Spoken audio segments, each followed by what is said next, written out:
When asked if she supports the bill, this was 22-year-old opposition member of parliament Hannah Rafiti Maipi Clark's response. Not a first for the youngest member, who did the same haka traditional dance while delivering her maiden speech in the House. But this time round, the haka is for a different cause. Mr. Speaker, I'm a Labour Party member, but I'm also a proud Māori and New Zealander. And I denounce this foul attempt to rewrite the constitutional framework of this nation simply because the Prime Minister is too weak to stop the dangerous extremism of the ACT Party. Now, the bill is unlikely to become law due to scant support. Prime Minister Christopher Luxon is part of those who disagree with it, but his party voted for the bill to fulfill its political deal with ACT New Zealand party leader David Seymour that handed Luxon power.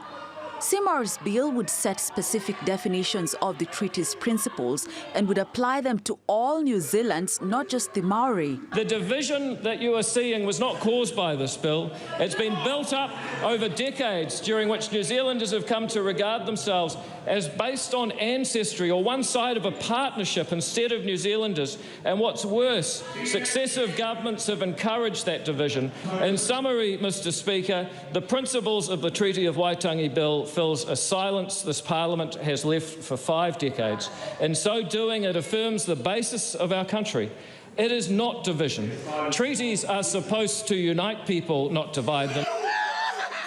First signed in 1840 and considered New Zealand's founding document, the Treaty of Waitangi lays down how the British and the Maori people, who make up around 20% of the population of 5.3 million, agreed to govern. The interpretation of clauses in the document still guides legislation and policy to date. Our concern about this bill not only is the way that it is trying to undermine some of that legislation by using very libertarian arguments that somehow there is inequality based on race and ethnicity, is hugely problematic.